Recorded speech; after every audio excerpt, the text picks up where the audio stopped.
அனைவருக்கும் வணக்கம். அருண் ஐபிஎஸ் அவர்கள் லஞ்ச ஒழிப்புத்துறை இயக்குநரிலிருந்து மாற்றப்பட்டதற்கு முக்கிய காரணமாக, அதாவது செந்தில் பாலாஜி அவர்களுக்கு முன்ஜாமீன் கிடைத்ததும் ஏவாவேலு சிங்கப்பூருக்கு தப்பிச்சு சேர்ந்த அந்த விவகாரங்களுக்கு அருண் ஐபிஎஸ் தான் காரணம் என்று சமூக வலைதளங்களில் பேசப்பட்டு வருகிறதே, அது எந்த அளவுக்கு உண்மை அப்படின்றதையும், அதற்கு பின்பு அருண் ஐபிஎஸ் விவகாரத்தில் திருமா அவர்கள் பெயரும் அடிபடுகிறதே ஏன், இதற்கு காரணம் என்ன அப்படின்றதையும், அதுக்கப்புறம் பார்த்தீங்கன்னா தமிழ்நாட்டில் இருக்கும் ஒட்டு மொத்தமான முக்கியமான ஐஏஎஸ் ஐபிஎஸ் அதிகாரிகள் மாற்றப்படுகிறார்கள், இதற்கும் காரணம் என்ன, பின்னாடி என்ன நடந்தது அப்படின்றதையும், அதற்கப்புறம் பார்த்தீங்கன்னா அதாவது தனியார் பள்ளிக்கு அனுமதி வாங்கி தருவதாக 100 கோடிக்கு மேலே மோசடி செய்யப்பட்ட திமுக பிரமுகர் அதாவது அரசகுமார் அவர்கள் மீது குண்டாஸ் போடப்பட்டிருக்கிறது, இதற்கு பின்னாடி நடந்த விஷயங்கள் என்ன அப்படின்றதையும், அதற்கப்புறம் தமிழக வெற்றி கழக ஆட்சியை கவிழ்ப்பதற்கு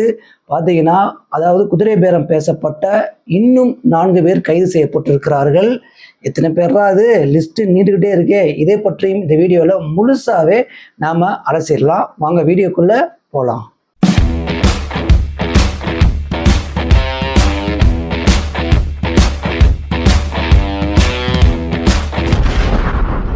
தமிழக வெற்றி கழக முக்கியமான அமைச்சர்களும் சரி, எம்எல்ஏக்களும் சரி, சமூக ஆர்வலர், முக்கியமாக சமூக ஆர்வலரும் சரி, நிறைய பேர் குறிப்பிடுவது என்னன்னா, அரசு அலுவலர்களும் காவல்துறையை சேர்ந்தவர்களும் ஐஏஎஸ் ஐபிஎஸ் அதிகாரிகளும் இன்னும் நிறைய பேர் பார்த்தீங்கன்னா திமுகவுக்கு சாதகமாக நடந்து கொண்டு இருக்கிறார்கள். இங்கே நிறைய மாற்றம் நடந்திருக்குங்க. ஆனால் திமுகவுக்கு சாதகமாக நடந்து கொண்டு இருப்பவர்கள் நிறைய பேர் இன்னும் இருந்து கொண்டு இருக்கிறார்கள் அப்படின்ற ஒரு விஷயம் தொடர்ந்து பேசப்பட்டு வந்தது. அதற்கு சாதகமான விஷயங்கள் தான் இப்பொழுது நடந்திருக்கக்கூடிய விஷயங்களை பார்க்கும் பொழுது, இதற்கு பார்த்தீங்கன்னா முக்கியமாக அதாவது தமிழக வெற்றி கழகம் ஒரு பொறுப்பை கொடுக்குது அப்படின்னா அதை சரியாக பயன்படுத்திக்கணும். அதை பயன்படுத்திக்கல அப்படின்னா அவங்களுக்கு நன்றி கடனாகவும், அதாவது திருமா அவர்களை தான் நாங்கள் சொல்கிறேங்க, திருமா அவர்கள் சொல்லி தான் அருண் ஐபிஎஸ் அவர்கள் போடப்பட்டதாக தகவல் வெளியானது. அது எந்த அளவுக்கு உண்மைன்னு தெரியல.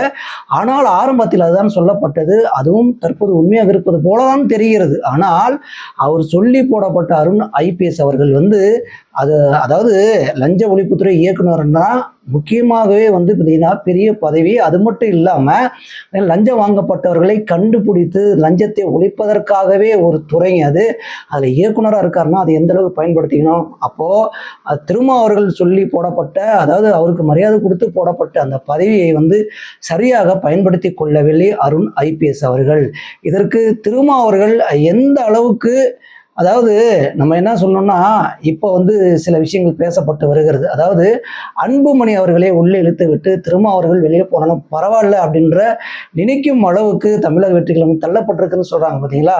அப்போது திருமா அவர்கள் அருண் ஐபிஎஸ்ஸிடம் எந்த அளவுக்கு நெருக்கம் காட்டினார், என்ன பண்ணினார் அப்படின்ற விஷயங்களை எல்லாம் நாம் ஆராய வேண்டிய சூழ்நிலை இருக்கிறது. இதற்கு முன்னாடி நம்ம ஒரு வீடியோ பார்த்துருக்கோம். அதில் பார்த்தீங்கன்னா திமுகவும் அதாவது டிவிக்கும் இணைந்தால் என்ன அப்படின்னு சொன்னவர் தான் திருமா அவர்கள். அப்போது இங்கே சமூக வலைதளங்கள் பேசப்படும் விஷயங்கள், அதாவது அருண் ஐபிஎஸ்ஸிற்கும் திருமா அவர்களுக்கும் இருக்கும் உறவுகளை பற்றி பேசப்படும் விஷயங்களுக்கு உண்மை என்று நம்பக்கூடிய சூழ்நிலை தான் உருவாகிறது. இதில் முக்கியமாக பார்த்தீங்கன்னா செந்தில் பாலாஜி அவர்களுக்கு முன்ஜாமீன் கிடைக்கப்பட்டது. அதாவது தமிழக வெற்றி கழக ஆட்சியை கவிழ்ப்பதற்கு குதிரை பேரம் பேசப்பட்ட சம்பந்தமாக தற்போதும் பார்த்தீங்கன்னா 4 பேர் கைது செய்யப்பட்டிருக்காருங்க. இந்த 4 பேரும் மொத்தம் பார்த்தீங்கன்னா இப்போ 15 பேர். இந்த 15 பேருமே சொல்லப்படுவது செந்தில் பாலாஜி சொல்லி தான் நாங்கள் செய்தோம், அவர் தம்பி அசோக்குமார் சொல்லி தான் நாங்கள் செய்தோம்னு சொல்கிறாங்க. ஆனால் அவருக்கு முன்ஜாமீன் கிடைத்து விட்டது. இதற்கு காரணம் அருண் ஐபிஎஸ் தான் அப்படின்னும் சொல்லப்படுகிறது. இன்னும் முழுமையான தகவல் வெளியாகவில்லை. அப்படி இருக்கும்போது செந்தில் பாலாஜிக்கு பார்த்தீங்கன்னா ட்ரிபிள் கேன், சென்னையில் உள்ள ட்ரிபிள் கேனில் பார்த்தீங்கன்னா காவல் நிலையத்தில் போய் காலையிலையும் மாலையிலையும் பார்த்தீங்கன்னா கையெழுத்து போட சொல்லியிருக்காங்க. 1 வாரம் ஆகியும் கையெழுத்து போடலைங்க. நேற்று போட்டிருப்பாரு, திங்கக்கிழமை போட்டிருப்பாங்க அப்படின்னு பார்த்தா ஒரு நாளும் போடலை.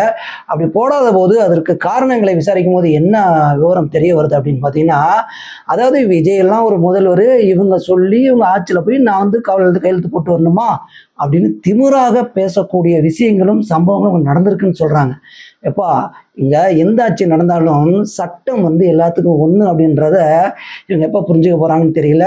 எந்த மாதிரி ஒரு காரணங்கள்லாம் சொல்கிறாங்கன்னு பாருங்கள் நீங்கள். அதாவது செந்தில் பாலாஜியும் அவர் தம்பியும் இன்னும் ஒரு சில நாட்கள் கையெழுத்து போடலன்னு வச்சுங்களேன், தமிழக வெற்றி கழகம் என்ன திருப்பியும் நீதிமன்றத்தை நாடும்.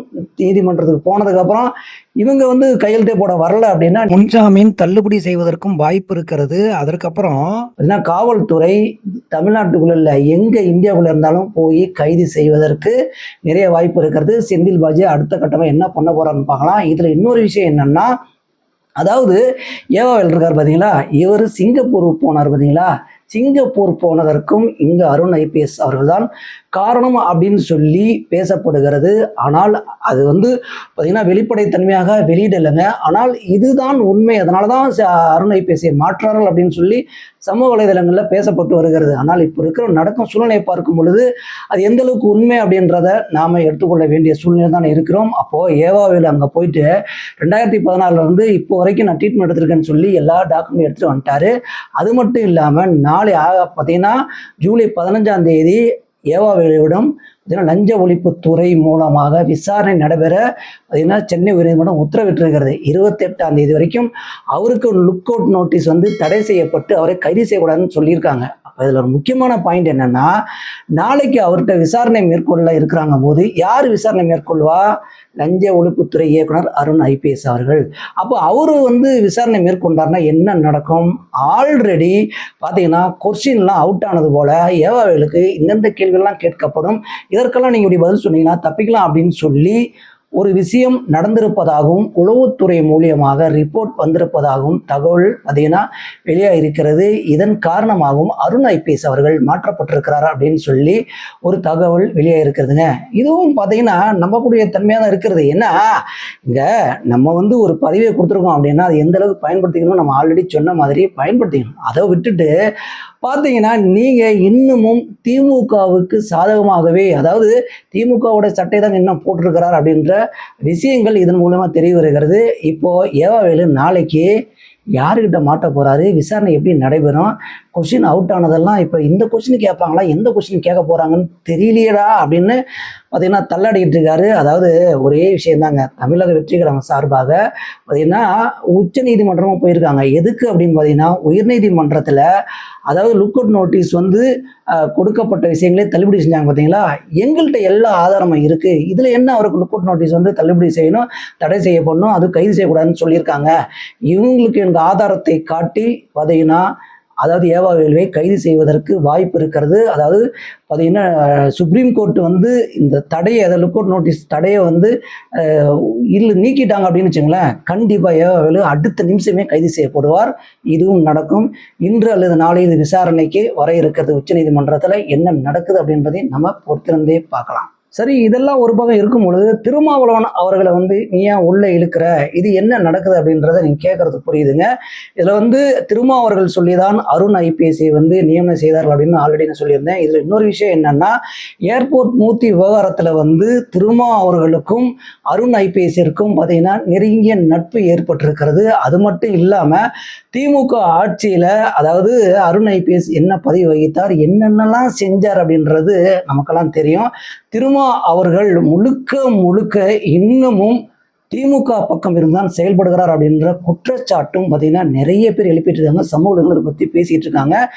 இதுவும் ஒரு காரணமாக இருக்கும் அப்படின்றதான் நம்பப்படுகிறது. ஏன்னா தற்போது இருக்கும் சூழ்நிலையை பார்க்கும்போது, அதாவது திரும்ப அவர்கள் வந்து மாற்றி பேசிட்டு இருக்காரு தெரியுங்களா. இங்கே இருக்கும் அரசியல் நிலைப்பாட்டை வந்து ஒரு குழப்ப நிலையிலேயே பேசி கொண்டிருக்கிறார். இது முதல்வர் விஜய் அவர்களுக்கு பிடிக்கவே இல்லையாம். திரும்ப அவர்கள் வெளியில் போனாலும் பரவாயில்ல, அவர் இல்லாட்டியும் பரவாயில்ல, அன்புமணி எப்படியா உள்ள இழுத்துட்டா பிரச்சனை பார்த்தீங்கன்னா சுமூகமாக போகும் அப்படின்ற நம்புற அளவுக்குத்தான் இங்கே பார்த்தீங்கன்னா திருமாவோட விஷயம் விவகாரம்லாம் போயிட்டு இருக்குன்னு வச்சுங்களேன். கூடிய விரைவில் அங்கேயும் சில மாற்றங்கள் நடக்கும் அப்படின்றதை நம்ம எதிர்பார்க்கலாம். அருண் ஐபிஎஸ் அவர்களை வந்து மூணாஞ்சேரி காவலர் பயிற்சி பள்ளிக்கு மாற்றிட்டாங்க. காவலர் பயிற்சி பள்ளிக்கு போனால் அங்கே என்ன பண்ணணும் அப்படின்னா, ஏன்னா விடிய காலமே எந்திரிக்கணும். இங்கே பயிற்சி கொடுக்கும் பொழுது நம்மளும் ஓடிதான் ஆகணும். அதாவது இவங்கெல்லாம் ஓட விட்டுட்டே இருக்கணுங்க. என்னன்னா இங்கே இதுக்கு முந்தைய ஆட்சியில் வந்து சட்ட ஒழுங்கு சரியில்லை அப்படின்னு சொல்லிட்டு தான் இந்த ஆட்சி வந்து சட்ட ஒழுங்கு சரி பண்ணிட்டு வருது. இதில் வந்து சரியான ஒரு பதவி கொடுக்கறதை பயன்படுத்தியதை விட்டுட்டு திரும்ப நீங்கள் வந்து அதாவது சட்ட ஒழுங்கு சரியில்லைன்றவங்களே சட்ட ஒழுங்குக்கு காரணமாக இருந்தாங்கன்னா தமிழக வெற்றிகளும் பார்த்துட்டு இருக்குமா. நன்றி கடனாக சில விஷயங்கள் செஞ்சது, திரும்பவும் அந்த நன்றி கடனை காப்பதற்கு இவங்க வைரல் ஆகும்போது வச்சு செஞ்சு விட்டாங்கன்னு வச்சுங்களேன். இப்போ அதுக்கப்புறம் இந்த லிஸ்ட்டில் யார் இருக்கார் அப்படின்னு பார்த்தீங்கன்னா ஜபாஸ் கல்யாண் அவர்கள் இருக்கார். இவர் யார் அப்படின்னு பார்த்தீங்கன்னா அருண் ஐபிஎஸ் கீழே வேலை செஞ்சவர் தான் இந்த பார்த்தீங்கன்னா ஜபாஸ் கல்யாண் அவர்கள். அதாவது அருண் ஐபிஎஸ் என்ன சொல்கிறாரோ அதை அப்படியே கேட்கக்கூடியவர். அதாவது எது சரி எது தப்புன்னெலாம் தெரியாது. அவர் சொன்னால் சரிங்க சாமி, ஓகே சாமி, என்ன பண்ணலாம் சாமி, அப்படி பண்ணிடலாமா, இப்படி பண்ணிடலாமா, எல்லாத்தையும் பண்ணிடுறது. இப்படி பண்ணதில் நிறைய பங்கு, அதாவது அருண் ஐபிஎஸை விட இவர் ஜபாஸ் கல்யாண் இருக்கார் பார்த்தீங்களா, இவர் பண்ண அட்டகாசம் வந்து பெரிய அட்டகாசம் சொல்கிறாங்க. இதற்கு கீழே வந்து பார்த்திங்கன்னா நிறைய காவலர்களும் அதுக்கப்புறம் எஸ்ஐலாம் இருக்கான்றாங்க. இவங்களை ஒவ்வொருத்தராக வந்து களை எடுக்க இருக்கிறாங்க. களையை எடுத்தால் தான் இங்கே சரியாகுன்றது நேரம் குறித்து விட்டார் விஜய் அவர்கள். அது தொடர்ந்து நடந்து கொண்டு இருக்கிறது.